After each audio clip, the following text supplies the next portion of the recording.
네, 그럼 지금부터 제1회 코가스 포럼을 시작하겠습니다. 먼저 인사드리도록 하겠습니다. 저는 오늘 행사의 사회를 맡은 가스공사 홍보실 아나운서 김혜원입니다. 반갑습니다.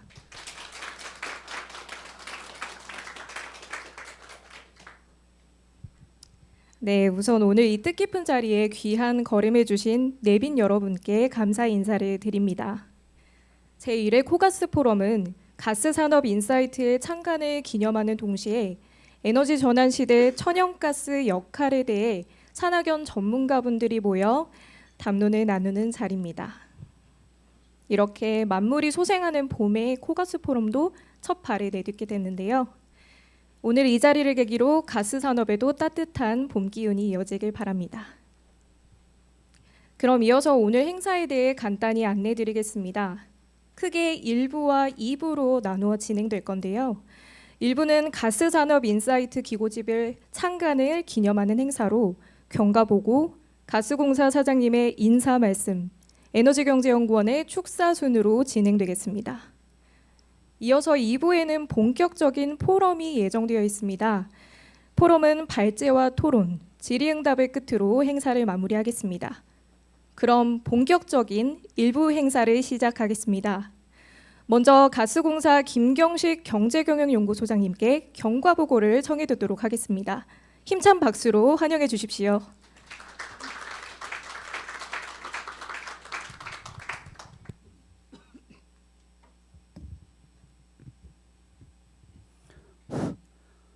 네, 감사합니다.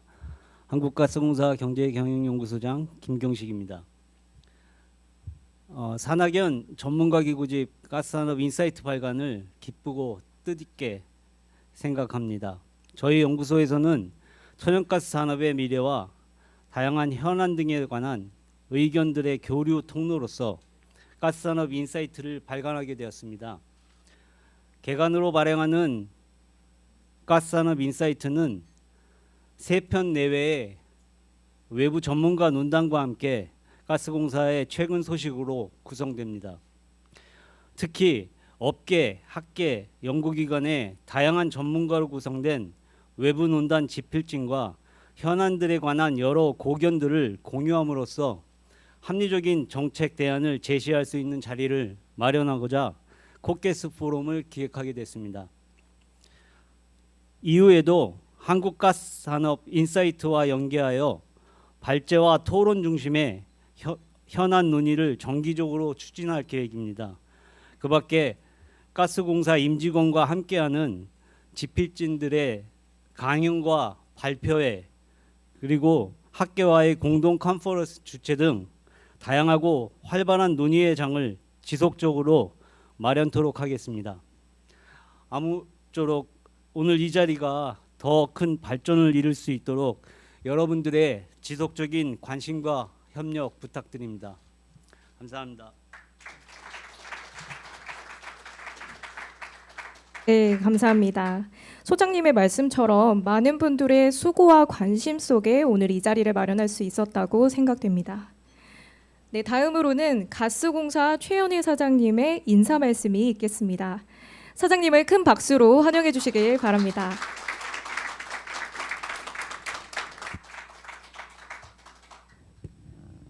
네, 여러분 안녕하십니까? 가스공사 최연혜 사장입니다. 우선 먼저 다시 인사 한번 드리겠습니다. 네, 오늘 그 제1회 코가스 포럼과 가스산업 인사이트 창간 기념회에 참석해 주신 가스산업 전문가 여러분, 내외 귀빈 여러분, 그리고 에너지 전문 언론인 여러분, 진심으로 반갑습니다. 학계와 업계, 그리고 전문가 여러분, 또 우리 전문 언론지 여러분들이 모두 모여서 정말 그 열띤 그리고 열린 토론의 장을 전개할 수 있기를 희망하고, 그거를 통해서 우리나라 천연가스 사업이 이제 발전이 올바른 방향으로 국가의 에너지 안보를 지키면서 또 가장 경제적으로 국민들께 봉사할 수 있는 그런 길을 찾는 나침반이 되어주기를 기대하고 또 확신하면서 오늘 저는 이제 사장으로서 이 자리를 마련해 주신 우리 경영연구소의 모든 연구원들, 그리고 이 자리에 참석해 주신 우리 지금까지 가스공사를 이끌고 지켜주신 여러 전문가 학계 여러분들께 정말 감사를 드립니다. 다시 한번 오늘 이 자리에 참석해 주신 여러분께 진심으로 감사드리고, 앞으로도 가스산업 인사이트와 우리 가스 포럼이 더욱 발전해 나갈 수 있도록 물심양면의 지원을 해주시기를 부탁드리면서 감사의 인사 말씀에 대신하겠습니다. 감사합니다.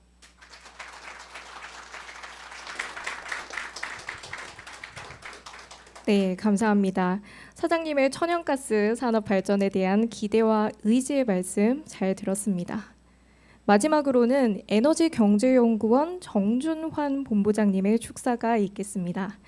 김현재 원장님을 대신해서 본부장님께서 함께 해주셨는데요. 큰 박수로 환영해 주시길 바랍니다. 예, 방금 저 사회자께서 소개해 주셨던 것처럼 저희 원장님께서 오늘 꼭 참석하고 싶다고는 하셨었는데 해외 출장 일정이 겹치셔서 제가 원장님께서는 꼭 축사를 전달을 좀 했으면 좋겠다라고 말씀을 하셔서 제가 대신 원장님의 축사를 읽어드리도록 하겠습니다. 안녕하세요. 에너지경제연구원 원장 김현재입니다. 오늘 한국가스공사 가스산업 인사이트 발간을 축하하기 위해 기념식에 꼭 참석하려고 했지만 해외 출장 일정으로 인하여 참석하지 못한 것을 아쉽게 생각하면서 대신 서면으로 축하 인사를 보내드립니다. 가스산업 인사이트 발간과 관련해서 먼저 존경하는 최연혜 사장님과 발간을 위해 수고를 아끼지 않으신 한국가스공사 임직원 여러분께 축하와 감사의 인사를 드리고 싶습니다. 가스산업을 위한 새로운 논의의 장을 마련하는 작업은 많은 노력이 필요하지만 사실상 빛이 나지 않는 일인데 보이지 않는 곳에서 수고해 주신 여러분들께 다시 한번 진심으로 감사의 인사를 드립니다. 최근 글로벌 에너지 정책 및 시장 환경은 과거보다 더 복잡한 모습으로 전개되고 있습니다. 기후위기 대응을 위한 탄소 중립 이행 노력이 가속화되고 있으며 저탄소 에너지 시스템으로 신속한 전환이 요구되고 있습니다. 또한 러시아 우크라이나 전쟁, 미중 패권 전쟁 등으로 글로벌 에너지 공급망이 재편되면서 전통 에너지원을 중심으로 에너지 안보에 대한 우려도 높아지고 있습니다. 특히 에너지를 수입에 의존하고 있는 우리나라는 러시아 우크라이나 전쟁 등을 통해 천연가스의 안정적 공급선 확보가 에너지 안보와 전력 및 가스 가격 안정화의 필수적인 요인이라는 점을 다시 한번 확인할 수 있었습니다. 또한 에너지 안보 확립이라는 전제 조건이 달성되어야만 탄소 중립이라는 중장기 과제도 안정적으로 추진할 수 있다는 점도 깨닫게 되었습니다. 이러한 에너지 시장 환경하에서 우리나라 천연가스 산업을 주도적으로 발전시켜온 한국가스공사의 역할이 어느 때보다 더욱 중요해지고 있다고 생각합니다. 특히 합리적인 천연가스 도입 전략을 바탕으로 전쟁과 같은 외부 충격을 완화하고 소비자에게 합리적인 가격으로 안정적 공급을 실현하며 가스산업 시장 참여자에게 천연가스 공급 설비를 효율적으로 배분하기 위한 노력이 매우 중요하다고 생각을 하고 있습니다. 이번 한국가스공사의 가스산업 인사이트 발간을 통해 국민 생활과 직결되는 에너지 원인 천연가스의 위상을 정립하고 에너지 전환기에 가교 에너지로서 천연가스의 중요한 역할에 대해 전문가들을 넘어서 일반 국민들의 이해를 넓히고 공감대를 형성할 수 있는 좋은 계기가 되기를 희망합니다. 한국가스공사 가스산업 인사이트 발간을 진심으로 축하드리며 존경하는 최연혜 사장님 이하 수고해 주신 임직원 여러분들께 다시 한번 감사와 축하의 말씀을 전하겠습니다. 감사합니다. 에너지경제연구원 원장 김현재. 네, 감사합니다. 본부장님의 축하와 격려의 말씀 잘 들었습니다. 네, 지금부터 2부 행사인 코가스 포럼을 시작하겠습니다. 2부는 에너지 전환 시대 천연가스 역할을 주제로 발제, 토론, 그리고 질의응답 순으로 진행될 예정입니다. 그럼 발제부터 진행하도록 하겠습니다. 첫 번째 발제자이신 단국대학교 경제학과 조홍종 교수님을 연단으로 모시겠습니다. 환영의 박수 부탁드립니다.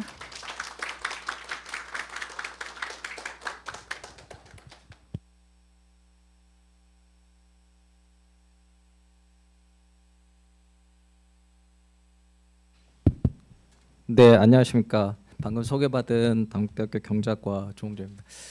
오늘 이렇게 제1회 코가스 포럼 그리고 가스 인사이트에 제가 글을 쓰고 발제할 수 있게 된 걸 매우 영광스럽게 생각합니다. 그리고 우리가 최은혜 사장님과 경제경영연구소 김병식 소장님, 그리고 이 자리를 마련하기에 도움을 주신 많은 임직원 여러분께도 심심한 감사의 말씀을 드립니다. 제가 저는 경제학하는 사람이고요. 그럼에도 불구하고 제가 어떻게 에너지를 생각하는지, 그리고 천연가스가 현재 탄소 중립이 진행되는 전 세계 글로벌 아젠다 속에서 어떤 역할을 할지 간단하게 말씀드리도록 하겠습니다. 기후 변화가 사실은 이제 우리의 피부에 와닿고 있습니다. 그래서 탄소 중립을 해야 된다는 목소리는 매우 높습니다. 그러나 탄소 중립을 어떻게 달성할 것이냐에 대한 방법론은 굉장히 다양하고 여러 가지 의견이 있습니다. 잘 모르시는 것이 하나 있는데요. 우리가 마지막 파이널 에너지 컨섬션, 우리가 최종적으로 에너지 소비를 할 때 전력의 포션은 한 20% 정도밖에 되지 않습니다. 열 에너지가 50%이고요. 수송 에너지가 한 30% 정도 됩니다. 우리가 생활하면서 의식주와 관련된 대부분의 생활이 한 80% 정도는 화석 연료로부터 에너지와 원료를 얻고 있는 게 현실입니다. 그렇기 때문에 앞으로 탄소 중립이 무탄소, 청정 에너지 전기화가 목적이라면 열 에너지와 수송 에너지를 과연 어떻게 전기로 다 달성할 수 있을까라는 것에 대한 답을 분명하게 해야 됩니다. 그러니까 열 에너지를 전기로 다 한다고 하면, 특히 재생으로 한다고 했을 때는 과학적으로 가능한지, 기술적으로 검증 가능한지, 비용 부분에서는 감당 가능한지, 민주적인 절차 하에서 이게 과연 가능한 부분이 있는지, 국민들에게 설득이 가능한지에 대한 분명한 의사표시를 해야 된다고 생각합니다. 그렇기 때문에 향후에 탄소 중립을 진행하는 것은 글로벌 아젠다이고 인류가 추진해야 된 과제이기 때문에 어떻게 효율적으로, 그것도 비용 효과적으로 달성할지를 생각해 보다 보면 당연히 천연가스가 가운데서 브릿지 전원 또는 전환 연료로서의 역할을 충분히 할 수 있다고 생각합니다. 천연가스는 도시가스에서 열병합까지 열 에너지를 공급하고 있고, 가스복합 발전을 통해서 유연한 전력 자원을 공급하고 있습니다. 그렇기 때문에 굉장히 역할이 크다고 볼 수 있겠죠. 이렇게 탄소 중립이 중요한 과정에 이제 각국이 이걸 추진하다 보니 굉장히 삐걱거리는 일들이 많이 발생하고 있습니다. 최근에 뉴스에 많이 보셨다시피 유럽의 농민들의 시위를 많이 보셨을 것입니다. 러우 전쟁 이후로 또는 그 전부터 탄소 중립에 의해서 저는 가격이 오르고 있었다고 생각합니다. 물론 러우 전쟁이 그걸 폭발시켰죠. 그래서 올라가 버린 에너지 비용, 그리고 에너지로부터 나오는 비료, 특히 하버보슈법을 통해서 천연가스로부터 아주 값싼 수소와 공기 중의 질소를 합성할 수 있는 하버보슈법이 인류의 식량 문제를 해결했습니다. 이 질소계 비료가 값싸게 생산되기 때문에 우리의 인류의 식량 문제를 해결했던 것이죠. 근데 그게 갑자기 폭등해 버린 겁니다. 그리고 에너지 보조금 같은 것도 마구 지급할 수밖에 없는 상황에 농민들은 처해 있기 때문에 유럽의 농민들이 시위를 하고 있습니다. 또 재생에너지만으로 탄소 중립을 선언했던 독일 같은 경우에는 최근에 10기가와트의 천연가스 복합발전소를 새로 짓기로 하였습니다. 그리고 미국에서도 2050년까지 에너지 아웃룩을 보시면 천연가스를 줄이겠다는 계획은 어디에서도 찾아볼 수 없습니다. 그리고 2050년이 되었을 때 미국은 천연가스 발전이 거의 50%를 담당하게 됩니다. 재생에너지가 늘면 늘수록 그 변동성을 맞춰줄 수 있는 원천적인 발전소는 가스복합이 가장 24시간 돌 수 있으며 효율적이며 저렴한 에너지원이 되기 때문입니다. 그리고 최근에 미국의 SEC, 미국의 증권위원회가 ESG 기준을 발표했습니다. 그 과정에 스코프 3를 아예 빼버렸습니다. 그리고 스코프 1, 2는 하향 기준을 조정했습니다.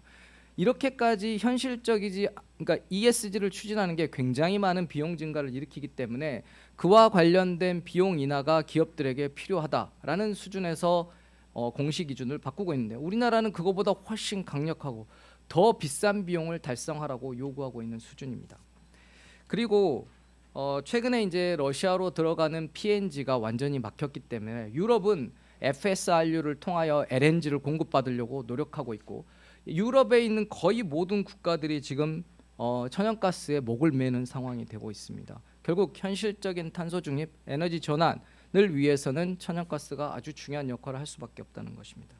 제가 앞에서 간단히 설명드렸지만 우리가 탄소 중립을 진행하려고 한다, 에너지 전환을 하려고 한다, 그러면 세 가지 원칙이 전 꼭 필요하다고 봅니다. 첫 번째, 과학적이어야 됩니다. 기술적으로 검증이 되었느냐, 특히 연력학 1, 2, 3법칙을 위배하면서 되는 에너지 전환은 있을 수 없습니다. 그것은 사기입니다. 그렇기 때문에 우리가 말하는 열 에너지를 전기로 전환하는 과정이 얼마나 비용이 많이 들 것이며 기술적으로 과연 가능한지를 검증할 때까지 천천히 속도 조절을 해야 된다. 그리고 두 번째, 경제적이어야 합니다. 수요 공급은 가격 메커니즘에 의해서 시장에서 조절되어야 하고, 그와 관련된 여러 가지 투자와 기술했던 분들에게는 BC 분석을 통한 편익이 비용보다 높을 때에만 진행해야 합니다. 그럼에도 불구하고 지금 진행되고 있는 모든 기술적인 요건들, 그리고 과감한 투자 행위들은 그런 일들이 과연 제대로 이루어지고 있는지 의문스럽습니다.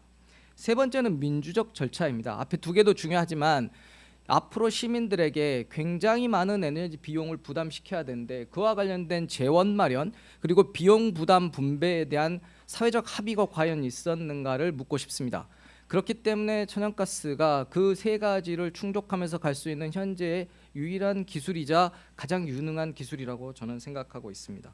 탄소 중립은 공짜로 이루어지지 않습니다. 비용을 내야 하고요. 그 부분을 지금 기술 전환을 쉽게 할 수 없다면 우리가 현재 가용할 수 있는 천연가스 발전소와 도시가스 그런 기술을 통하여 열 공급과 전력을 값싸게 이용할 수 있고 유연하게 이용할 수 있는 방법을 고안해야 됩니다. 우리나라가 지금 재생에너지 중심으로 탄소 중립을 진행해 왔습니다. 그리고 최근에는 이제 원전도 여기에 같이 묶어가지고 탄소 중립을 진행하려고 하는데, 이 두 가지는 모두 굉장히 경직적 전환들입니다. 원전은 껐다 켰다 부하 추정을 하기 어렵고요. 태양광과 풍력은 엄청나게 많은 가능성과 변동성으로 시장을 왜곡할 것입니다. 그럼 이 두 가지를 가지고 탄소 중립을 달성하려고 하면 둘 다 무탄소이긴 하지만 쉽지 않을 것입니다. 중간에 전력 시스템을 운영하고 유연한 자원들이 없으면 이 과정을 넘어갈 수 없습니다. 유럽에 그 재생에너지가 들어오고 그 유연성을 누가 맞춰주냐를 보면 대부분이 수력이거나 천연가스 발전소입니다. 근데 우리는 수력이 없기 때문에, 충분치 않기 때문에 어쩔 수 없이 천연가스의 활용성을 높일 수밖에 없을 것이다. 그 부분에 전력 부분의 천연가스의 역할은 앞으로도 지속적으로 중요할 것이라고 생각합니다.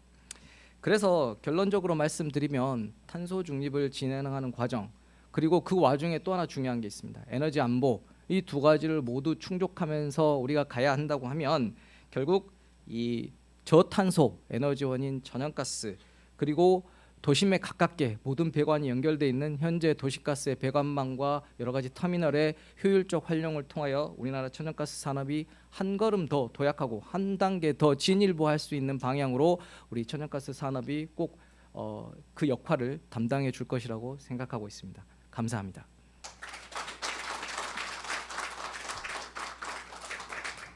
네, 발표 감사합니다. 네, 교수님께서 탄소 중립 과정에서의 천연가스 중요성에 대해서 역설을 해주셨는데요.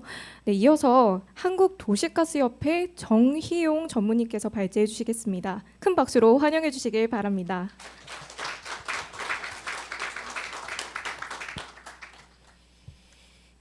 네, 방금 소개받은 한국도시가스협회 정용입니다. 오늘 공사 담당함에도 불구하고 많은 분들이 참석해 주셨네요. 이때 망자는 굉장히 바쁠 망자입니다. 사실은 아마 잘 될 겁니다. 그런데 아까 최현희 사장님 말씀하신 것처럼 가스가 그렇게 녹록지 않고 매우 지금 추운 시대를 살고 있는 것 같아요. 그래서 저희들이 많은 걱정을 하고 있고, 나름대로 에너지 전환 시대에 천연가스의 역할에 대한 고민을 깨송사는 물론이고 저희 도시가스 회사들도 많은 고민을 하고 있습니다. 그래서 그런 부분들에 대한 그동안 우리가 좀 침체됐던 부분들을 좀 정확하게 전달하고, 그런데 공감대를 형성하기 위해서 이 자리에 참석을 했습니다. 잘 아시는 것처럼 에너지 전환이라는 것은 최근에 와서 하루 이틀 얘기된 사항은 아닙니다. 이미 40년 이전에 독일에서 이런 부분에 대한 논의가 있었고요. 다만 그러한 것들이 왜 이제 와서 문제가 되고 이렇게 어려운 시절에 에너지 전환을 얘기를 하면서 천연가스 역할이 필요한 것인가에 대한 고민이 필요합니다. 에너지 전환은 앞에 조 교수님 말씀하신 것처럼 가장 중요한 부분은 역시 경제성이 뒷받침되면은 에너지 전환을 이룩할 수가 없는 부분이 있습니다. 그리고 지속 가능성, 마지막으로 에너지 안보, 이것이 에너지 전환의 세 가지 축, 트라이앵글 이렇게 표현을 합니다. 그 중에서 이때까지 안 됐던 이유는 가장 큰 이유는 역시 경제성입니다. 그래서 경제적인 문제가 가장 기중했기 때문에 이때까지 그 부분이 안 됐다는 것을 말씀을 드리고, 최근에 와서는 이런 에너지 전환이 3D라든지 또는 여러 가지 산업혁명을 통하면서 이런 것들이 굉장히 발빠르게 움직일 수 있다는 것입니다. 그런 와중에 우리 천연가스의 역할이라는 것이 매우 중요하기 때문에 오늘 이런 발제를 하게 되었고요.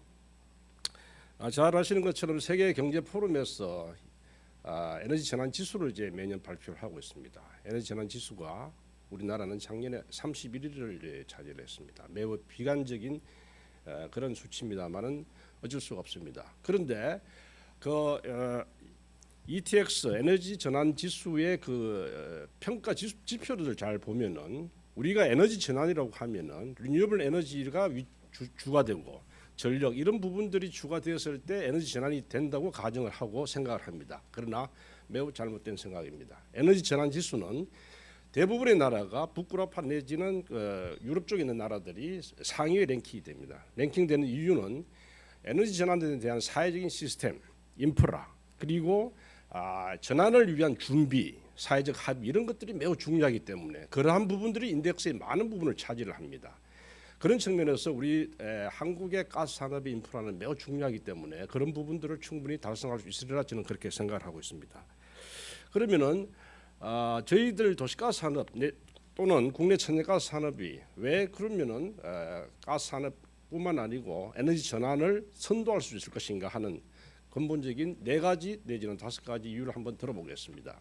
첫 번째는 국내 도시가스 산업 내지는 천연가스 산업이 달성한 인프라입니다. 도시가스 산업을 잘 아시는 것처럼 현재 약 한 2천만 이상 가구에 5만 킬로미터의 배관망을 구축하고 있습니다. 앞에서 가스공사는 5천 킬로미터 이상의 배관망을 구축하고 있고 세계적으로 이런 한 상망을 가지고 있는 나라는 세계적으로 없습니다.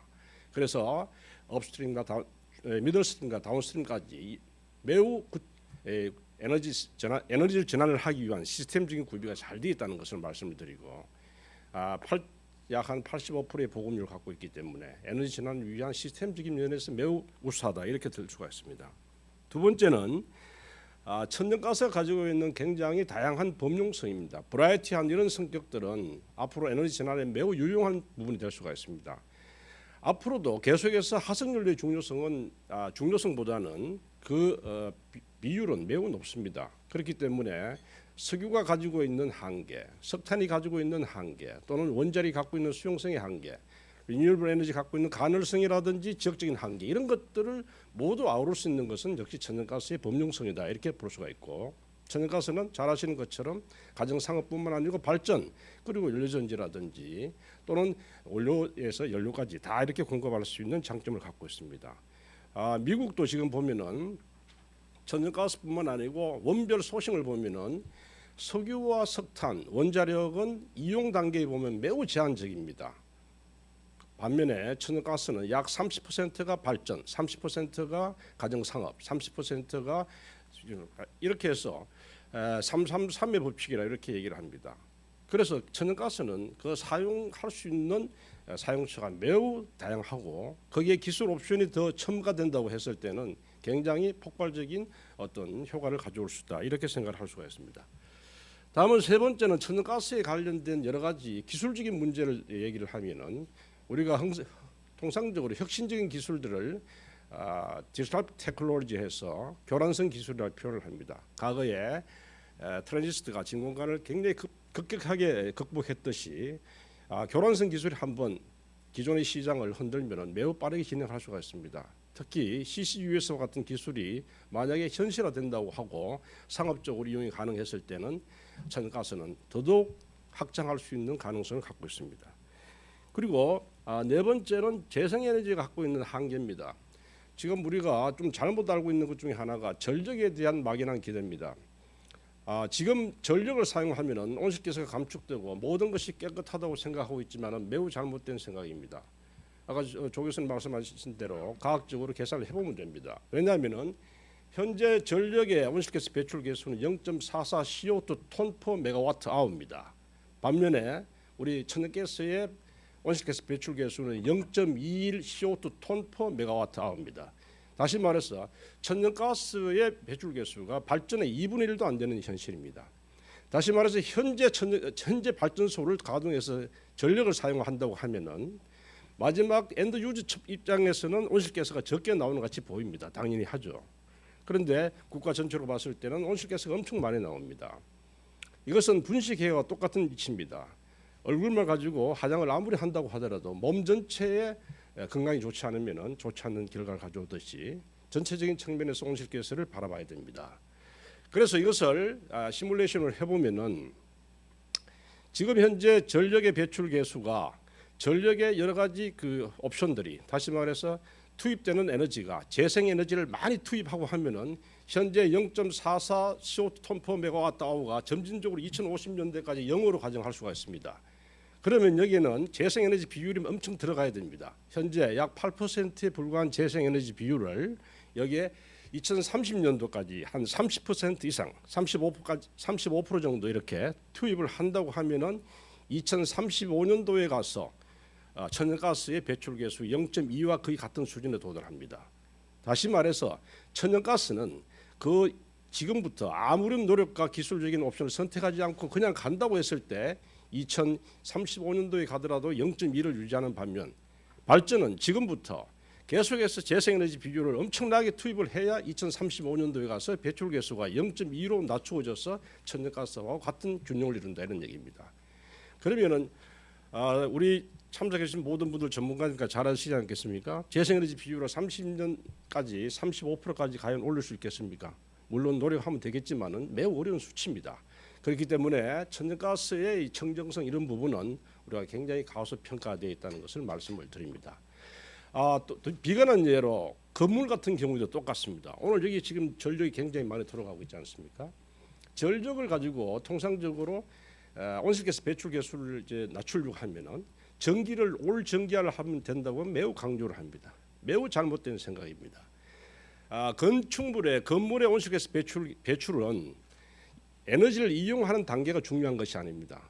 건물을 설계하는 설계, 시공, 운영, 폐기 이 네 단계 전 사이클을 봐야 됩니다. 그래서 건물의 온실가스를 달성하려고 하면은 천연가스 난방을 전기 난방으로 한다는 것이 아니고 설계부터 스마트한 건물을 짓고 거기에 시공을 해서 스마트한 기자재를 사용하고 운영 단계에서 절약을 하면서 나중에 마지막 단계에서는 폐기물을 최소화시켜야 온실가스가 줄어들 수 있습니다. 그런데 단순히 건물의 온실가스를 줄인다고 전력을 사용한다고 하는 것은 바보 같은 짓입니다. 그래서 이런 것을 봤을 때 단순하게 천연가스 내지는 재생에너지 이런 단순한 사고에서는 벗어나야 됩니다. 왜냐? 과학적으로 증명이 돼야 됩니다. 그래서 천연가스 자체가 온실가스를 배출한다는 이런 개념이 아니고 국가 전체적인 측면에서 온실가스 배출에 대한 배출 경로를 정확하게 계산해보고 거기에 합당한 에너지원을 적절하게 사용하는 것이 합리적이라고 생각을 합니다.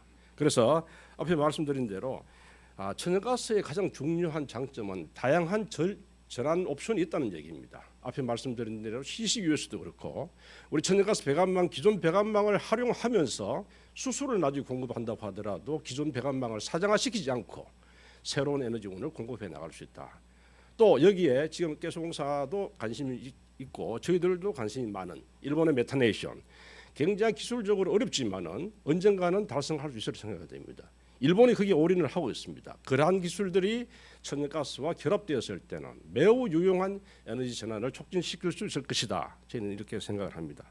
그래서 앞에 말씀드린 대로 에너지 전환이라는 것은 리뉴어블 에너지다. 이런 아주 뭐랄까요 편협된 어떤 덩식에서 이제 벗어나야 됩니다. 과학적으로 생각하고 합리적으로 생각해서 앞에 말씀드린 에너지 전환의 트라이앵글, 에너지 전환의 트라이앵글은 역시 경제성, 지속 가능성, 에너지 안보입니다. 이 세 가지를 달성할 수 있는 것은 천연가스가 될 것이다. 저는 이렇게 강조하고 오늘 발표를 마치도록 하겠습니다. 감사합니다.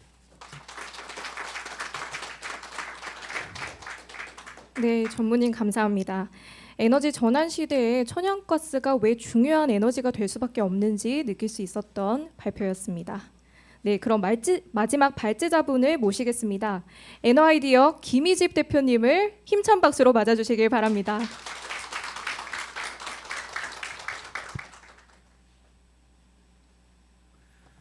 네, 감사합니다. 이렇게 훌륭하신 에너지 업계 훌륭하신 분들과 또 주요 에너지 언론사들 앞에서 제가 제1회 가스 포럼에서 이렇게 발제를 하게 돼서 참으로 감사합니다. 먼저 저는 여기 계신 가스 산업의 많은 분들께 감사의 말씀을 전하고 싶습니다. 우리 국민의 한 사람으로서 정말 따뜻한 겨울을 늘 보낼 수 있는, 아시다시피 우리나라 국민들이 다른 나라 국민들보다 따뜻한 겨울을 보낼 수 있는 그런 환경에 있는데 바로 여기 가스 산업에 계신 분들 덕분입니다. 심지어는 그 가스가 생산되는 국가 국민들보다도 더 따뜻하게 우리가 또 저렴하게 이 가스를 쓸 수 있어서 너무나 감사드리고요. 굉장히 가스 산업이, 대한민국 가스 산업이 좀 저평가돼 있는데 아시다시피 우리나라 대한민국이 지금 첨단 제조업을 중심으로 그게 우리나라 국가 경쟁력의 핵심이라고 저는 보는데, 뭐 반도체, 그다음에 뭐 배터리, 바이오, 뭐 조선 이런 산업들, 거기에는 이 안정적으로 그리고 저렴하게 이 에너지를 공급한 대한민국의 이 가스공사, 한전 또 여러 에너지 기업들이 그 역할이 크지 않았나 생각합니다. 세계가 부러워하는 이 첨단 제조업, 저희는 이 에너지 산업이 뒤에서 백업을 해주시기 때문에 가능하다고 생각합니다. 그리고 팬데믹도 다른 어느 나라보다도 좀 쉽게 우리나라가 이런 인프라 측면에서는 굉장히 편하게 넘어갈 수 있었는데 이 가스공사가 역할이 크지 않았나 저는 그렇게 생각합니다. 그런데 이제 러시아의 우크라이나 전쟁이 있기 전까지는 이제 가스나 이런 면이 이제 우리가 이제 편하게 거의 모든 이슈가 안정화됐구나라고 생각을 했었는데, 이 러시아의 우크라이나 침공으로 인해서 이제 많은 것이 돌변한 것 같습니다. 그래서 여기 계시는 가스 산업 여러분들이 참으로 고생이 많은 것 같습니다. 아시다시피 그 현물 가격이 특히 MMBTU당 뭐 2불대까지 떨어졌던 가격이 뭐 80불까지 심지어는 오르지 않았습니까? 그러면서 이제 높은 비용으로 많은 부담이 됐는데 아직도 미수금, 가스공사가 안고 있는 그 미수금이 15조에 달하고 아직도 민수용은 원가의 80%만 가스공사가 받고 있는 이런 현실이 참으로 안타깝습니다.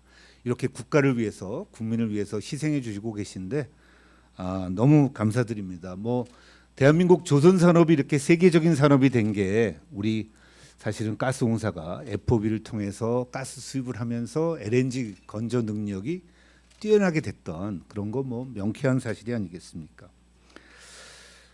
이제 그런 차원에서 이 가스 산업이 아까 사장님께서 말씀하셨듯이 이제 아주 편안한 산업이 아니라 굉장히 어려운 힘든 산업으로 이제 돌변을 해서 사실 가스공사 임직원을 비롯한 가스 산업 많은 분들이 큰 과제들을 갖고 계십니다. 여기 그 가스 산업 인사이트 자료 제가 발제하면서 단기 과제로 한 2가지, 그 다음에 중장기 과제로 한 4가지를 정리했는데요. 조금씩 말씀을 드리면, 먼저 첫 번째 단기 과제는 저희가 이 최근에 이 가스 현물 가격이 높아지면서 이제 여러 가지 수입 부분에서 가스공사가 많은 것을 안게 되는 이런 문제들을 조금 보지 않았습니까? 수급 안정을 위해서 과연 우리가 그동안 추구했던 자유시장 그런 경제 체제와 공공성에 조화는 어디가 합리적인가 한번 국가적으로 잘 한번 살펴봐야 될 때가 아닌가 이렇게 생각이 되고요. 두 번째 과제는 특히 발전용 가스를 보시면 잘 아시다시피 이제 평균 요금제는 없어지고 개별 요금제로 많이 전환이 되고 있고 이제 직수입도 이제 거의 30% 40% 이제 이렇게 육박하는 그런 상태인데 직수입과 개별 요금제의 특징은 이 수급 안정화에 대한 이런 부분이 사실 그동안에 가스공사가 해주셨던 평균 요금자의 그 역할보다는 약한 부분이 있습니다. 그러면 과연 국가적으로 이 수급 안정화 측면에서는 직도입과 개별 요금제가 많아지는 측면에서 어떻게 수급 안정화 대책을 세워야 되는가, 이게 저는 국가적인 과제가 아닌가 생각이 됩니다.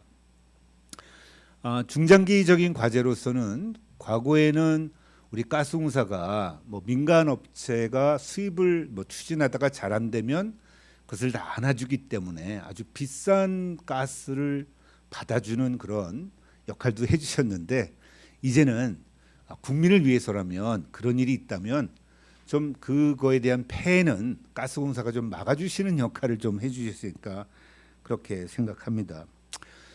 두 번째는 좀 긍정적인데, 이제 아시다시피 가스공사 갖고 있는 그 3개의 비싼 계약, 그 중에 2개는 올해 말에 이제 완료가 되고 나머지 하나도 아주 비싼 계약이 2026년에는 완료가 되지 않습니까? 그러면 이제 가스공사가 도입하는 가스 가격이 상당히 경쟁력을 갖게 되시기 때문에 기존의 어떤 수비적인 자세가 아니라 이제는 한번 공격적으로 판을 좀 다시 긍정적으로 좀 능동적으로 좀 보시는, 그래서 좀 더 치고 나가시는 그런 역할이 필요하지 않을까 그렇게 생각합니다. 제가 보기에는 아까 말씀하신 뭐 도시가스 발전 공기업들과 잘 협조하셔가지고 이 가스공사의 평균 요금제 가격이 많이 떨어지는 이 상황을 좀 긍정적으로 국가를 위해서 활용하시는 방안을 잘 생각해 주시기 바랍니다. 세 번째 중장기 과제는 전력 수급 계획을 최근에 보시면 아주 답답하실 텐데, 제 10차 전력 수급 계획에 의하면 2030년 가스 발전이 전체 전력 발전의 23%를 차지하다가 2036년이면은 9%대로 떨어지는 그런 계획을 갖고 있습니다.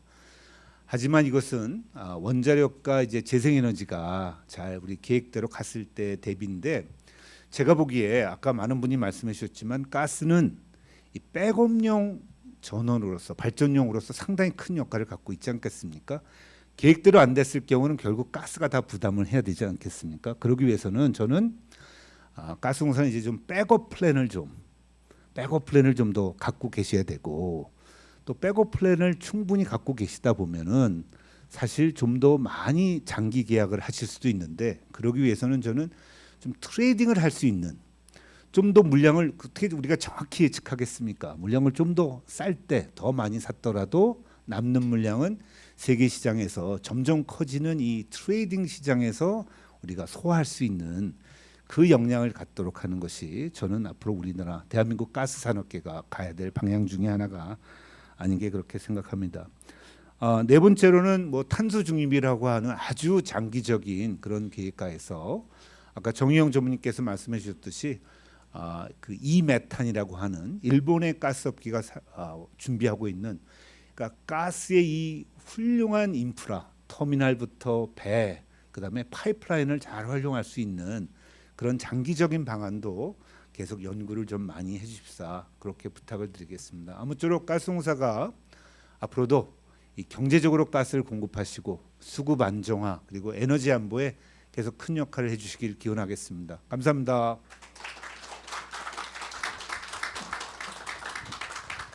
네, 대표님 감사합니다. 대표님께서 국내 천연가스 산업이 해결해 나가야 할 도전 과제들을 제안해 주셨습니다. 네, 이상으로 이렇게 세 분이 발제를 해주셨는데요. 이렇게 발제해 주신 주제들을 바탕으로 토론을 시작하도록 하겠습니다. 그럼 발제자분들과 토론자분들을 모두 무대로 모시겠습니다. 네, 그럼 먼저 오늘 토론의 좌장님을 소개해드리겠습니다. 홍익대학교 상경대학 김수희 교수님을 큰 박수로 환영해 주시길 바랍니다. 네, 이어서 함께해 주실 토론자분들을 소개하겠습니다. 이화여자대학교 김윤경 교수님 자리하셨습니다. 서울과학종합대학원대학교 김현진 교수님 함께해 주셨습니다. 네, 법무법인 태평양 박진표 변호사님 함께해 주셨습니다. 인천대학교 강희찬 교수님 자리하셨습니다. 네, 그럼 저는 토론에서부터는 좌장님이신 김수희 교수님께 잠시 마이크를 넘겨드리고 나중에 뵙도록 하겠습니다. 감사합니다. 예, 안녕하십니까. 방금 소개를 받은 홍익대학교 상경학부에 재직하고 있는 김수희 교수라고 합니다. 앞에서 발표해 주신 세 분의 발제자의 발표 잘 들었습니다. 조홍준 교수님은 탄소 중립 과정에서 천연가스의 중요성에 대해서 말씀해 주셨고, 정의용 도시가스협회 전무이사님께서는 에너지 전환에서 도시가스 산업의 역할에 대해서 상세히 설명해 주셨습니다. 그리고 마지막으로 김희집 아이디어 대표께서는 대한민국 천연가스 산업의 도전 과제라는 주제 하에 그 역할을 6가지 정도 장단기로 나누어서 제시해 주셨습니다. 그럼 이런 발제자분들의 발제를 듣고 토론을 시작하도록 하겠습니다. 토론 순서는 김윤경 교수님, 김현진 교수님, 박진표 변호사님, 강희찬 교수님 순으로 하겠고요. 그 토론에 대한 시간은 각각 6분으로 시간 제약상 제한하도록 하겠습니다. 그러면 첫 번째 그 토론으로 김윤경 교수님 말씀을 듣도록 하겠습니다. 그 전에 김윤경 교수님께서는 현재 전력거래소의 비상임 이사님이시고 해외 개발진흥재단의 이사를 역임하고 계십니다. 그럼 말씀 듣겠습니다. 네, 감사합니다. 저 소개받은 이화여대 김윤경입니다. 그 이제 세 분 발표는 뭐 다들 이미 들으셨지만 사실 이제 토론자들에게는 기고문을 일단 배포를 해주셨습니다. 그래서 이제 그 배포된 기고문을 보고 이제 몇 가지 말씀을 좀 드리고 싶은데요.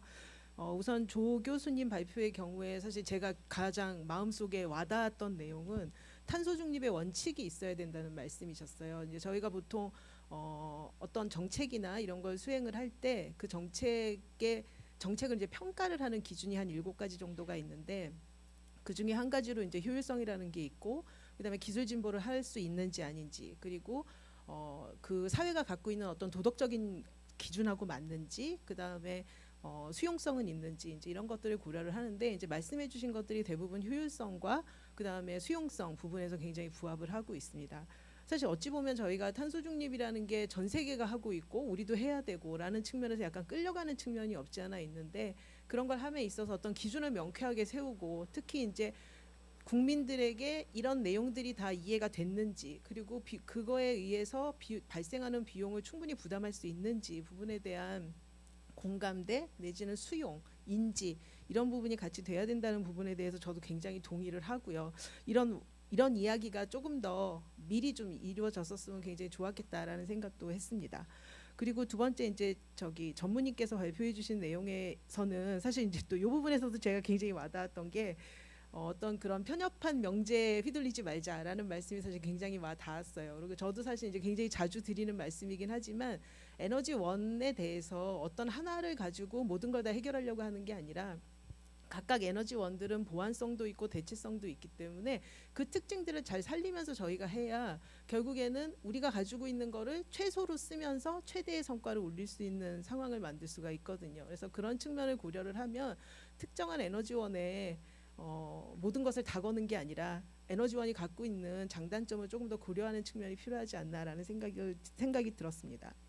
그리고 이제 마지막 대표님께서 해주신 발표의 경우에는 이제 산업의 발전 방향에 대해서 이제 말씀을 해주셨다고 생각이 되는데 일반적으로 시장에 참여자가 늘어나면 늘어날수록 이제 효율성이 커진다고 알려져 있지만 그 참여자들 간의 경쟁을 어떻게 유도를 하고 참여자들의 역할을 어떻게 나눠주고 어떻게 운영하고 하는 방식에서의 정부의 역할이 굉장히 중요하다고 생각이 듭니다. 그래서 단순히 시장만 열어놓는 게 아니라 그리고 그 시장이 잘 굴러가는지 참여자들이 어떻게 행동을 하는지를 관리 감독하고 모니터링하는 작업도 병행해서 중요하다는 생각이 들었고요.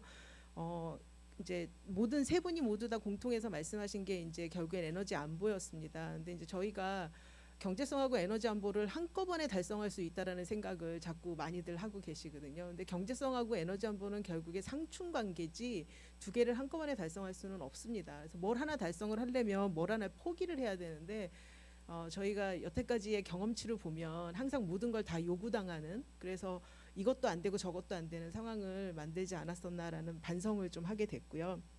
그래서 에너지 원들이 서로 갖고 있는 장단점을 조금 더 감안을 하고 에너지 원 간의 서로 대체성하고 보완성을 저희가 좀 고민을 하면서 효율적인 구성을 어떻게 해야 되느냐 부분에서 천연가스의 역할을 조금 더 부각하는 게 필요하지 않을까라는 생각이 들었습니다.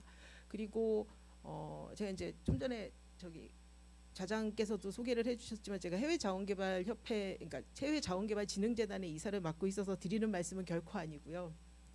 가스공사가 해외자원개발 사업을 굉장히 잘하시거든요. 그러니까 아마 관련된 부서에서 근무를 하시는 분들은 더더군다나 잘 아시겠지만 사실 많은 사업에서 성공을 하셨어요. 특히 E나 그러니까 N이나 이런 데하고 같이 하시는 작업에서도 사업에서도 성공률이 좋고, 그리고 뭐 오만 LNG나 이런 데서도 설비에 투자를 하셨지만 굉장히 성공적으로 사업을 해서 우리나라 에너지 안보에 굉장히 기여를 하고 계시거든요. 잘하는 게 뭔지를 좀 찾아서 그걸 좀 더 열심히 잘해주셨으면 좋지 않겠는가라는 생각을 하고 있습니다. 물론 그동안에 이제 이 자원개발이라는 단어를 들으시면 이제 알러지 반응을 일으키시는 분들도 많고, 그리고 불편해하시는 분들도 굉장히 많은데 그럼에도 불구하고 할 때가 됐다는 거죠. 이제 그동안에 정리를 좀 하셨으니 이제는 다시 엔진을 붙여서 나가서 좀 사업도 하시고, 그리고 이제 정부에서 좀 많은 게 막혀 있기는 하지만 조금 더 적극적으로 얘기를 하셔서 사업을 하고 사업 지분도 확보하시고 하는 작업을 하셔서 조금 더 우리나라 에너지 안보에 기여를 많이 해주시는 게 가스공사라는 공기업이 하실 수 있는 역할이 아닐까라고 생각하면서 제 말씀을 마치겠습니다. 감사합니다. 네, 김윤경 교수님께서는 탄소 중립과 그다음에 여러 가지 에너지 안보를 추진하는 과정에서 이 가스, 그러니까 뭐 신재생이나 다른 에너지원뿐만 아니라 이 가스 산업의 중요성에 대해서 다시 한번 확인해 주셨고요. 그다음에 해외 자원 개발에서 가스공사 역할이 중요하다는 점에 대해서 굉장히 강조해 주셨습니다. 그러면 그다음 토론자로 넘어가도록 하겠습니다. 예, 김현진 교수님께서는 현재 서울과학종합대학원에 재직하고 계시고 삼성경제연구소 그다음에 가스공사 비상임 이사를 역임하셨습니다. 그리고 녹색성장위원회의 어드바이저로서 역할을 지금까지 해오고 계십니다. 그러면 토론을 듣도록 하겠습니다. 예, 안녕하세요. 방금 소개받은 김현진입니다. 세 분 발제 잘 들었고요. 먼저 첫 번째 탄소 중립 과정에서 천연가스의 중요성에 대해서 말씀해주신 조홍정 교수님부터 좀 말씀을 드리면은, 먼저 이 탄소 중립이라는 게 얼마나 현실적으로 어려운지에 대해서 말씀을 해주셨고, 근데 이 어려움을 극복하기 위해서는 결국 이걸 추진하는 과정에 있어서 원칙이 있어야 한다. 그 원칙은 과학적 원칙, 그리고 경제적 원칙, 그리고 이 부담을 과연 누가 다질 것인가라는 것을 포함한 이 민주적 원칙, 이 세 가지를 짚어주셨어요. 그리고 이 원칙에 입각해 볼 때 이 탄소 중립의 이행에 있어서 얼마나 이 천연가스라는 에너지원이 중요하고도 많은 역할을 할 수 있는지에 대해서 말씀을 해주셨습니다. 정말 이 탄소 중립이라는 이 용어만 들어도요, 상당히 말도 많고 또 탈도 많습니다. 그럼에도 불구하고 이게 중요한 것은 거스를 수 없는 흐름이다라는 거죠. 그래서 방법론에서의 어떤 차이는 있을지 모르겠지만 우리한테 지금 선택할 수 있는 거는 결국은 탄소 중립을 향한 에너지 전환만이 정말 살 길이 되고 있다라는 겁니다. 그리고 그 길에서 꽃피울 수밖에 없는 이 탈탄소 기술과 이 산업에 투자하는 것, 이게 우리가 선택해야 될 길인데, 다만 조홍정 교수님께서도 잘 짚어주셨듯이 이 탄소 중립으로 가는 그 길이 정말 탄탄대로도 아니고요, 꽃길도 아니고, 또 이게 뭐 지금 정책적 역행도 일어나고 있지만 이렇게 멈추어가거나 돌아가는 어떤 조정기랑 반등기를 거칠 수밖에 없다는 거를 우리가 정말 인식할 필요가 있고, 또 하나는 그런 에너지 대전환을 이루기 위해서는 막대한 선행 투자가 필요한데 그 투자의 과실을 향유할 때까지는 정말 적지 않은 시간이 필요하기 때문에 그 기간을 어떻게 버틸 수 있을 것인가라는 이런 재정적 여력도 상당히 필요합니다.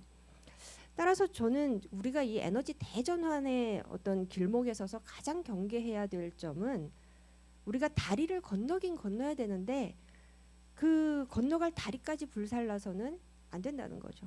저는 그 건너갈 다리가 바로 이 천연가스라고 생각을 하고요. 그래서 이런 우리가 건너갈 다리에 대한 전략, 이게 이행기에 우리가 어떤 에너지원을 취해야 될 것인가, 어떠한 기술을 취해야 될 것인가, 이게 우리의 선택 기준이 되어야 한다는 것을 좀 강조해서 말씀을 드리고 싶고요. 그래서 이런 관점에서 탄소 중립의 연착륙을 위해서는 무엇보다도 이 천연가스의 역할과 중요성은 더욱 강조되어야 될 것이다 라는 말씀을 우선 드리고 싶습니다. 그리고 두 번째로 발제해 주신 우리 정혜용 전무님, 에너지 전환의 최선봉장 도시가스 산업을 말씀을 해주셨는데, 정혜용 전무님께서는 이제 방금 제가 말씀드린 탄소 중립의 연착력을 위해서는 그야말로 그 주인공이 될 수밖에 없는 이 가스 산업의 경쟁력에 대해서 잘 짚어주셨습니다. 이 네 가지로 말씀을 해주셨는데, 에너지 전환을 대비할 수 있는 능력, 그리고 천연가스가 지닌 그 확장성, 그리고 기술 혁신과의 이 시너지, 그 다음에 이 재생에너지랑 전전화의 한계를 극복할 수 있는 그 잠재력에 대해서 이제 말씀을 해주셨어요. 저는 여기서 이제 좀 그 가스공사에서 오늘 혹시 답변을 해주실 수 있다면, 여기서 이제 기술혁신 중에서 이 CCUS의 그 상용화 기대감을 이제 말씀을 해주셨는데, 이제 올 초에 이제 CCUS법이 이제 제정이 되었고 이 시행령 마련을 위해서 이제 업계 의견을 청취하고 있는 단계인데, 이 점에 대해서 가스공사가 어떻게 대응을 하고 계신지 혹시 시간이 된다면 좀 이제 말씀을 해주셨으면 좋겠고요.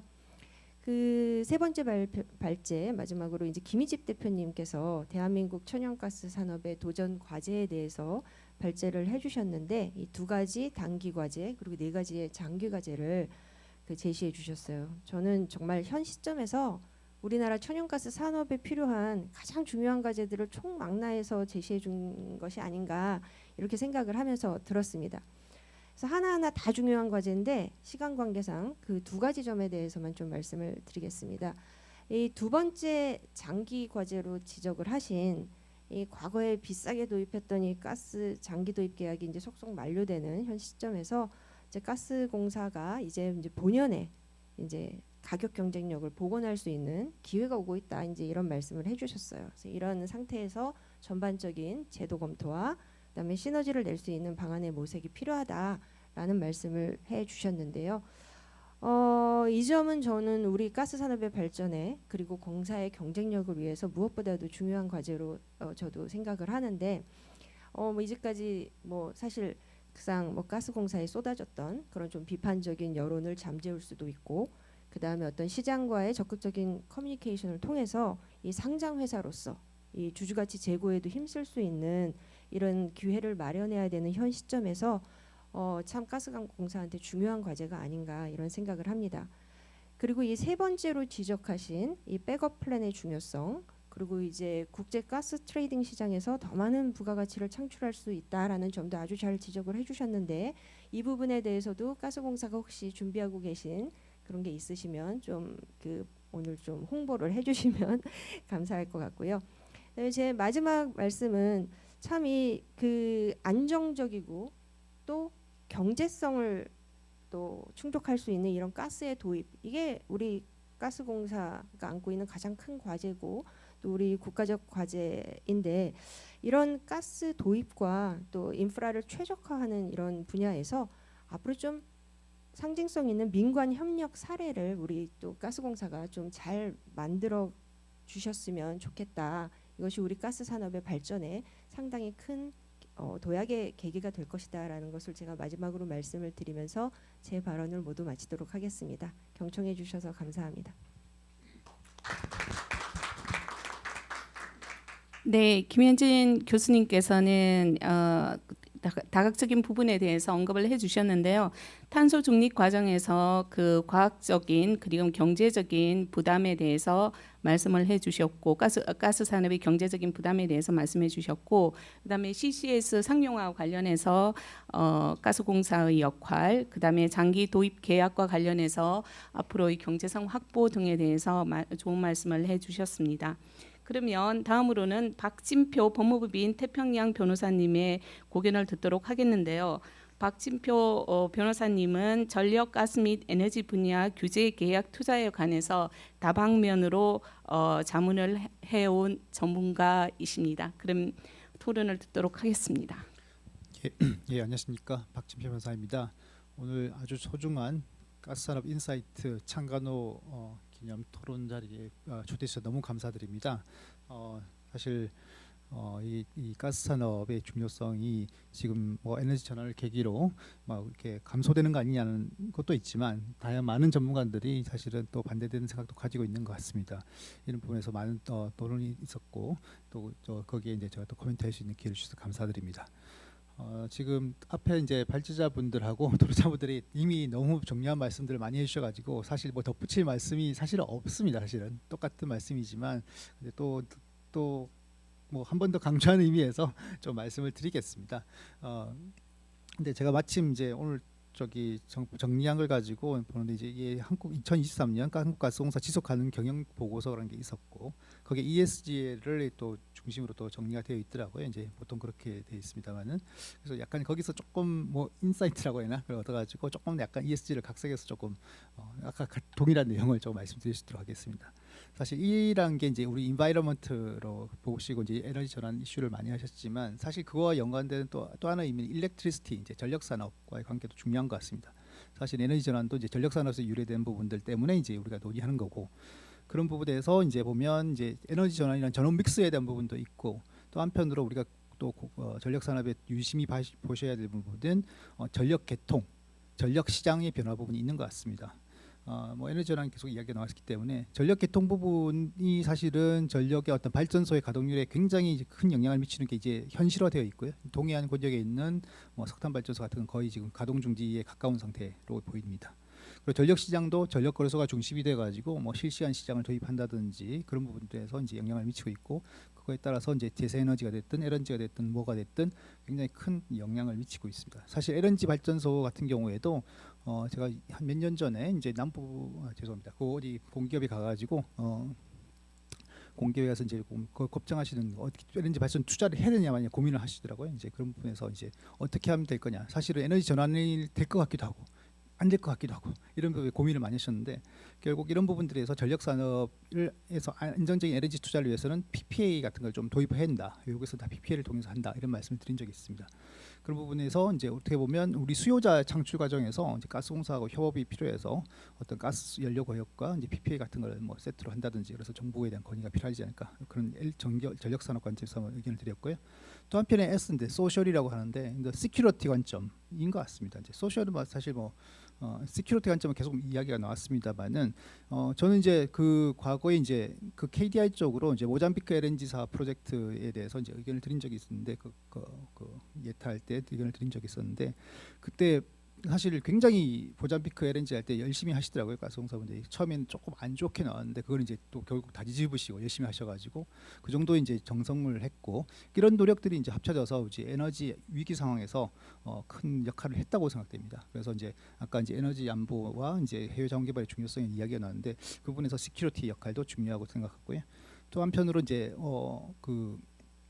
수급 관리 이런 부분들 물량 이런 부분들을 한다든지 이런 부분들에서 우리가 이제 조금 물론 이제 재생 에너지 전환 과정에서 불투명성이 있습니다만은 뭐 그 과정에서 이제 길이 탄탄하고 탄탄하지 않기 때문에 가스공사 역할이 중요할 것 같습니다.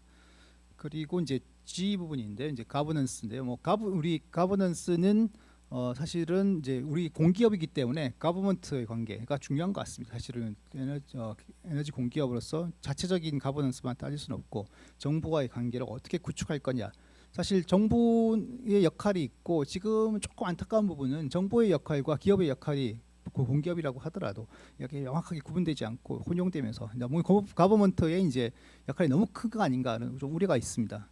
특히 이제 에너지 요금, 뭐 전기 요금도 그렇고 우리 가스 요금도 그렇고 너무 조금 아무리 이제 국민들의 어떤 그런 어떤 생계나 이런 부분들 산업 부분에 대해 영향을 고려 안 할 수는 없습니다만은 조금 좀 정도가 너무 나간 거 아닌가 하는 우려가 있습니다. 사실 전문가로서 에너지 전문가들 사이에서요. 그런 부분에서 이제 요금 정상화를 해야 되고요. 사실은 요금 정상화를 하지 않는다는 거는 결국 국가 재정에 큰 영향을 사후적으로 이제 추후에 이제 영향을 미치는 거고 그 부분들이 부담이 될 것이기 때문에 그런 부분에서도 이제 우리 공기업들이 조금 노력을 더 하셔서 정치인과 정부를 좀 설득해서 이런 부분들 요금 정상화시키고 또 거기서 재원이 나온 게 사실은 또 우리 어떻게 보면 산업을 또 활성화하고 이런 부분이 도움이 될 것 같습니다. 이런 부분에 대한 많은 조금 노력이 필요하지 않을까 그런 생각이 들고 또 한편으로 아까 조금 말씀을 드리긴 했는데 이제 가버먼트의 관계에서 조금 수세적으로 가는 것보다는 우리가 공세적으로 할 수 있는 부분, 그러니까 김희직 교수께서 아까 좀 말씀하셨습니다만은 이제 그러니까 새로운 사업기회 개발 이런 것도 참 중요한 것 같습니다.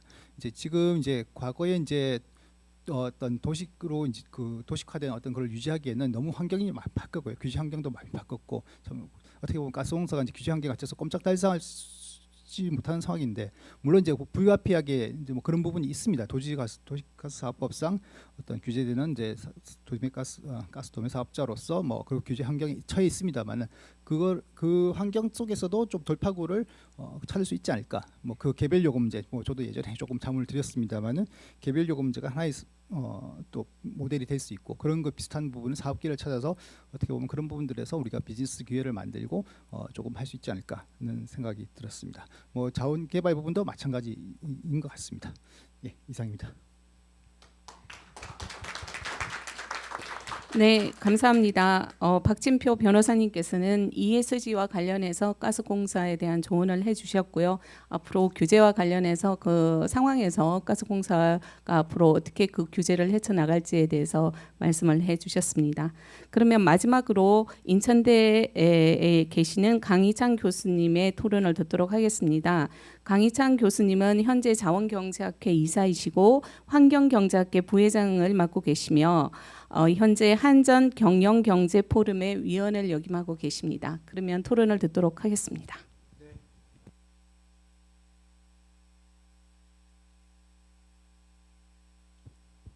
네, 방금 소개받은 인천대 강희찬입니다. 맨 마지막에 하는 건 좀 부담스럽습니다.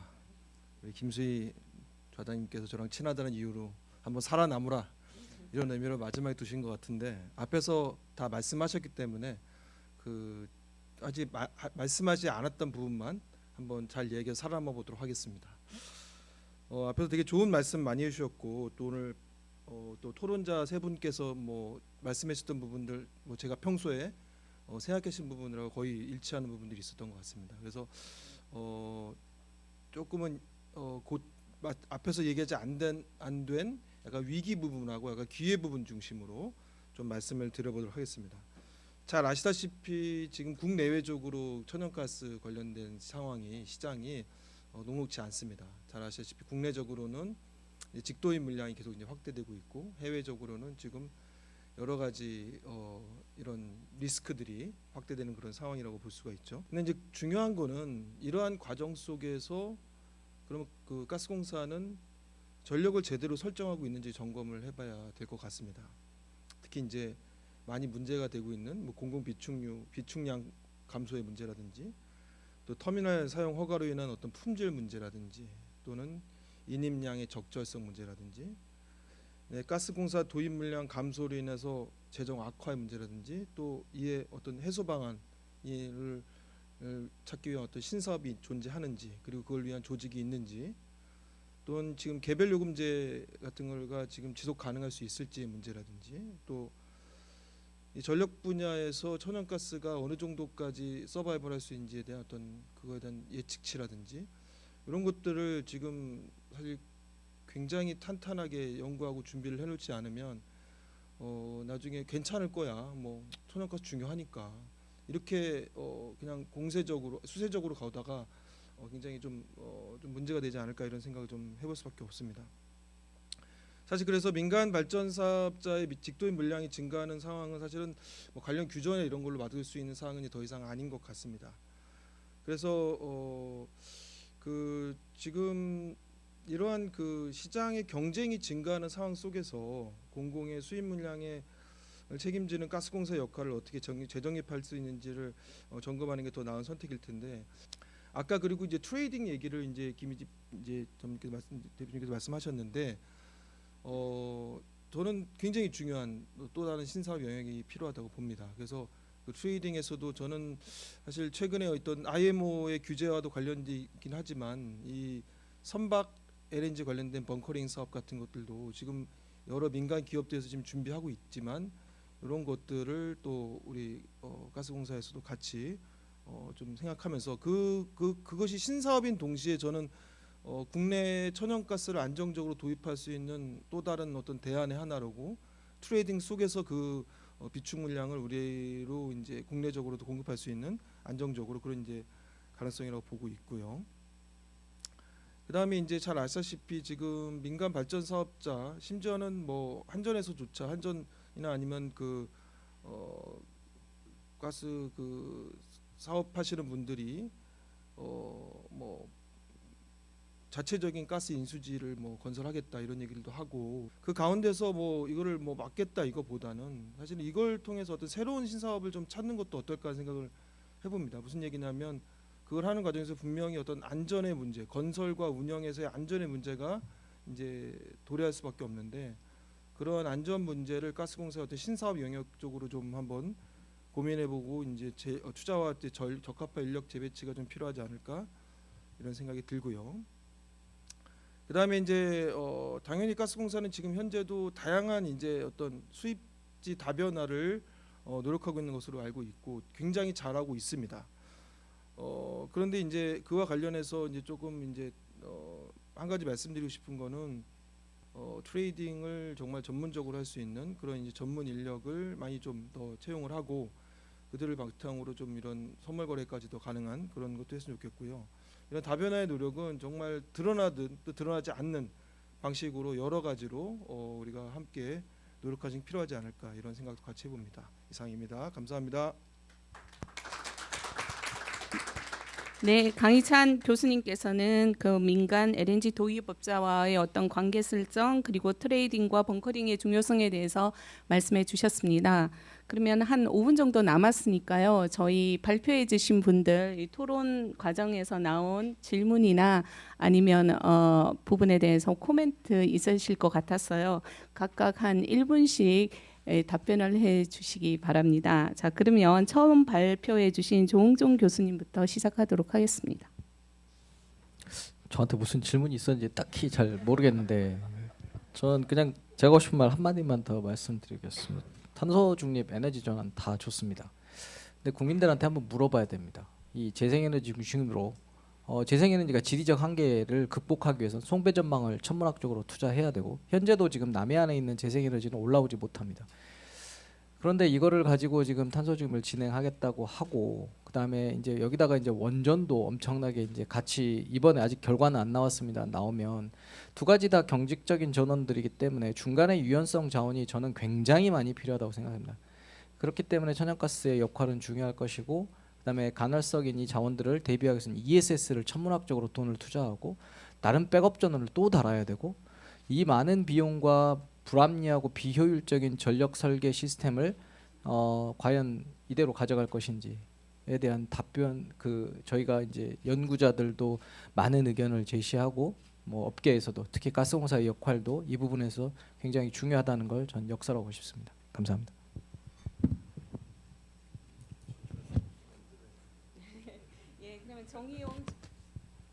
네. 예, 저도 오늘 여러 가지 의견을 많이 잘 들었고 코멘트 주신 전문가 선생님들 말씀 잘 들었습니다. 똑같은 생각입니다. 탄소 중립을 가기 위한 길은 험하고 멀지만은 반드시 가야 하는 것은 맞다. 이렇게 모든 분들이 생각을 하고 있습니다. 다만 그 가는 이행 과정에서의 선택과 집중 그리고 앞에 말씀드린 에너지 전환의 트라이앵글 다시 말해서 경제성과 지속 가능성 그리고 안보 이런 문제는 반드시 짚고 넘어가야 되기 때문에 이런 부분에 대한 것들을 좀 더 우리 모든 국민이 고민을 해야 되겠고요. 특히 우리 가스공사의 라스트 리조트의 역할로서 가스공사의 마지막 남아 있는 공적 기능은 반드시 보장돼야 됩니다. 그래서 우리 가스 산업이 세계적인 경쟁력을 가질 수 있도록 더 많은 노력을 해야 되겠고 그런 부분에 대한 고민이 많아야 될 것 같습니다. 가스공사의 많은 부분을 요구를 하고 싶습니다. 화이팅 하십시오. 감사합니다. 네, 마지막 김희집 대표님께서 말씀해 주시겠습니다. 네, 훌륭하신 분들 말씀 아주 잘 들었고요. 저는 많이 아주 공감하는 내용들을 잘 주셨습니다. 감사드립니다. 제가 3주 전에 이제 휴스턴에서 열렸던 그 세라위크라는 에너지 그 컨퍼런스를 다녀왔는데 거기서도 역시 그 대한민국 가스 산업의 경쟁력 그 역할 많이 느낄 수 있었습니다. 근데 마지막으로 말씀드리고 싶은 것은 이제 가스 공사가 특히 그 앞으로는 그동안 수세적인 입장이었는데 저는 이제 중장기 가스 계약도 아주 잘 이제 하시고 계시고 특히 요새 개별 요금제에서 굉장히 선전도 하고 계시고 여러 가지 그 큰 역할들도 하시는데 아마 판을 바꿀 수 있는 그런 기회 좀 능동적이고 적극적으로 피해 의식에서 좀 벗어나셔서 좀 그런 것들을 잘 구상하셔가지고 정말 세계적인 기업 저는 충분히 그 역량이 있으시다고 믿거든요. 꼭 그렇게 되시길 기원하겠습니다. 감사합니다. 네, 감사합니다. 그러면 지금부터 플로우에서 질문을 받도록 하겠습니다. 플로우에서 질문해 주시는 분은 소속과 성함을 말씀해 주시고 그다음에 질문을 해 주시면 감사하겠습니다.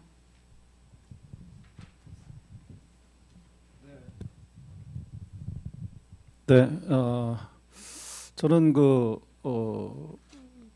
전직 가스공사 이사회에 참여했던 원광대 송문규 교수입니다. 먼저 제가 가스공사 이사회에 참여하면서 우리 가스공사 전 임직원이 열심히 노력함에도 불구하고 이 공공성이라는 대중의 관심이 많다 보니까 여러 가지 오해로서 좀 안타까운 마음이 많았는데 오늘 이러한 제1회 코가스 포럼을 통해서 그런 오해를 해소할 수 있는 그런 기회장도 마련이 된 것 같고 또 무엇보다도 우리 가스공사가 공기업으로서 약간의 그 경직성이나 정체성의 타파가 필요한데 그런 면에서 이런 여러 외부의 전문가들을 모시고 좋은 의견을 수집할 수 있는 오픈 이노베이션의 장을 마련해 주신 것 같아서 우리 코가스와 특히 우리 사장님께 감사의 말씀을 드립니다. 먼저 탄소 중립하고 에너지 전환에서 그 천연가스의 중요성은 너무 잘 말씀해 주셨고 제가 더 덧붙일 말이 없고요. 또 우리 천연가스 산업에 있어서 당면 과제에 대해서도 우리 김희집 대표님이 잘 정리를 해주신 것 같습니다. 근데 제가 그 가스공사 이사에 참여하는 동안에 제일 안타까웠던 게 그 미수급 문제 아닙니까? 제일 이제 우리가 아쉬우면서도 오해도 받고 해결책을 찾기도 어려웠는데 그것을 해결하기 위해서는 아무래도 그 전기나 가스 요금의 원가 연동제 이것이 결국은 추진이 돼야 되고 그 중간 단계라고 할 수 있을까? 또 병행해서 할 수 있는 게 우리 김희집 대표님께서도 말씀하신 적이 있더라고요.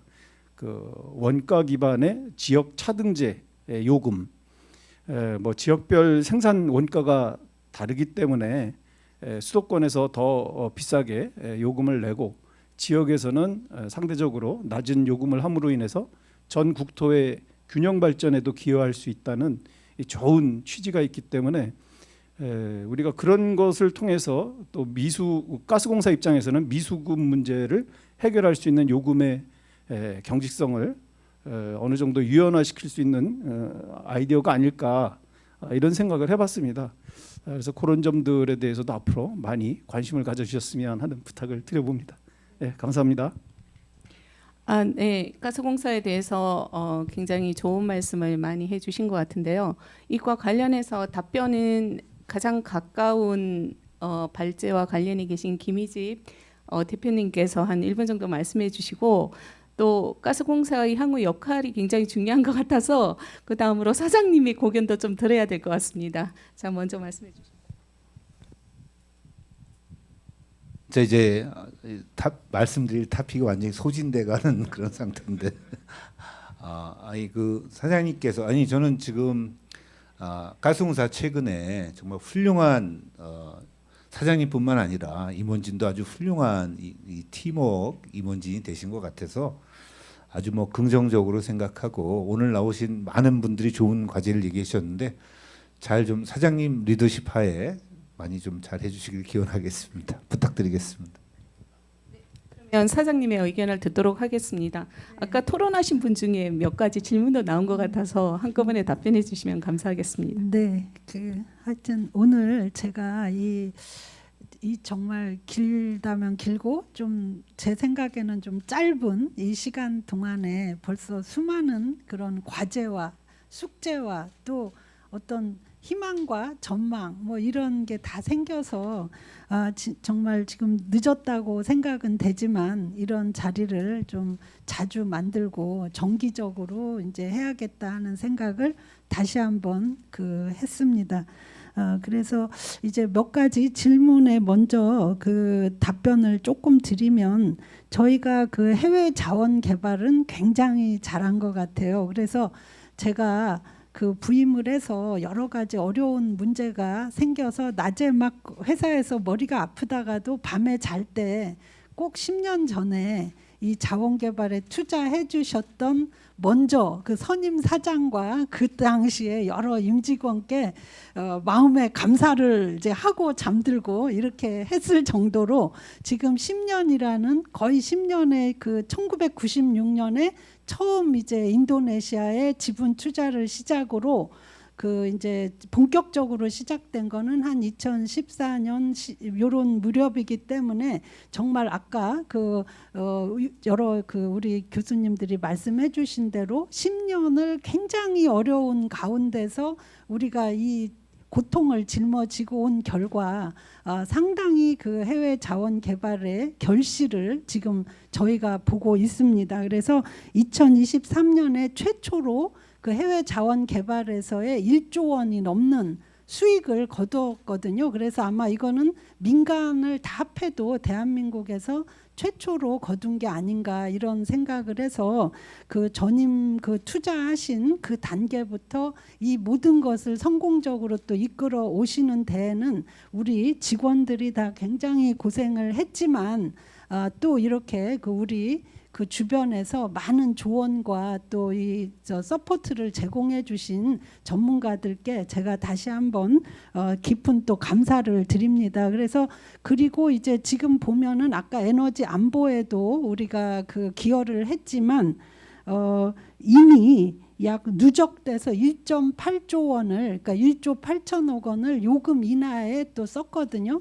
그리고 지금 오늘 작년 현재 이제 48%의 그 원금은 다 회수를 했고요. 15조 원쯤 투자를 해가지고 그 원금은 다 회수를 했고 이게 이제 중간에 있기 때문에 48% 회수를 했고 2030년이나 31년 즈음에는 거의 100% 이제 그 투자가 회수될 것으로 이건 안정적으로 계속 나오고 있는 돈들이라서 그렇게 저희가 확인을 하고 있습니다. 그래서 이게 이제 상당히 잘했고 그 과정에서 아까 김현진 그 교수님께서 그 지적과 또 그 추천을 해주셨던 대로 민관 협력이 굉장히 활발하게 이루어져서 동반해서 진출한 그 민간 기업이 많고 또 프로젝트 파이낸싱을 통해서 우리나라의 뭐 수출입은행이나 산업은행 등의 그런 그 수익이 상당히 있었다. 그리고 특히 이제 해외에 나갈 때는 자원 개발을 할 때는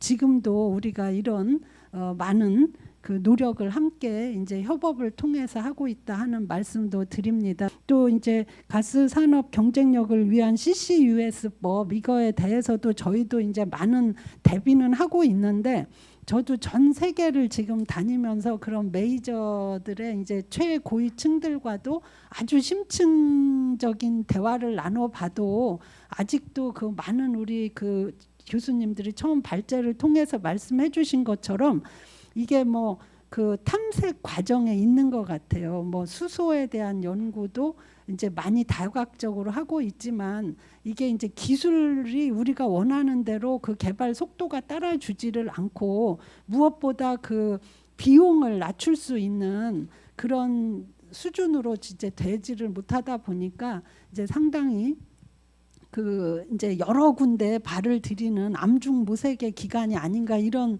그 느낌이 강하게 있어서 우리도 뭐 하나를 이제 놓쳐서는 안 되기 때문에 또 우리가 가스공사가 어찌 됐건 공기업이고 또 이만한 규모를 갖추고 있는 기업이기 때문에 이 분야에서 마중물 역할을 해야 된다.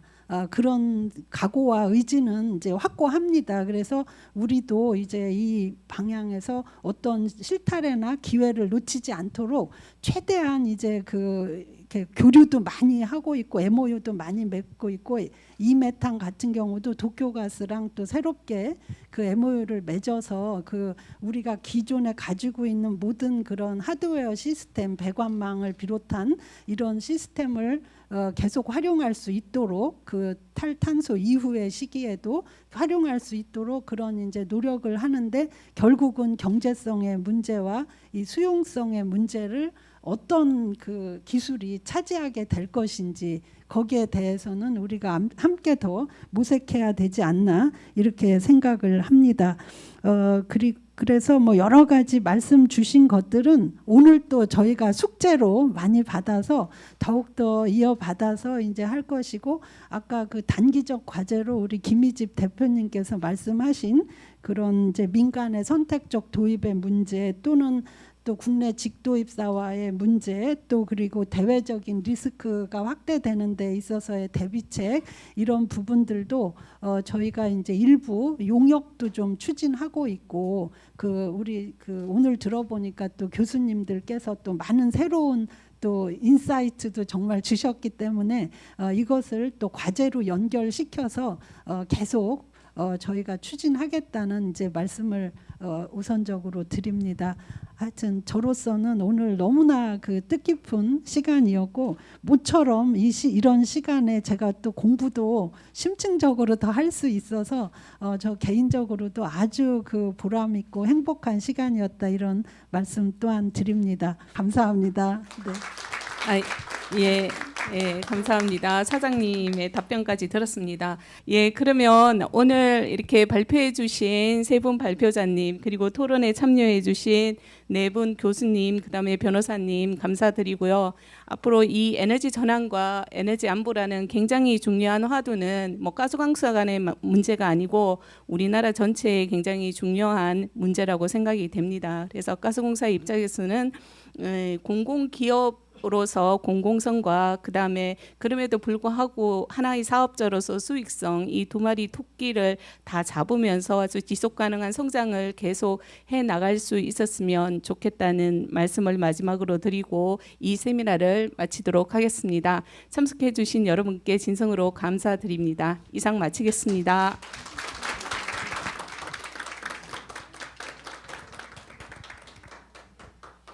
네, 그럼 이상으로 제1회 코가스 포럼 행사를 모두 마치도록 하겠습니다. 다음 코가스 포럼에서 또 뵙도록 하겠습니다. 감사합니다.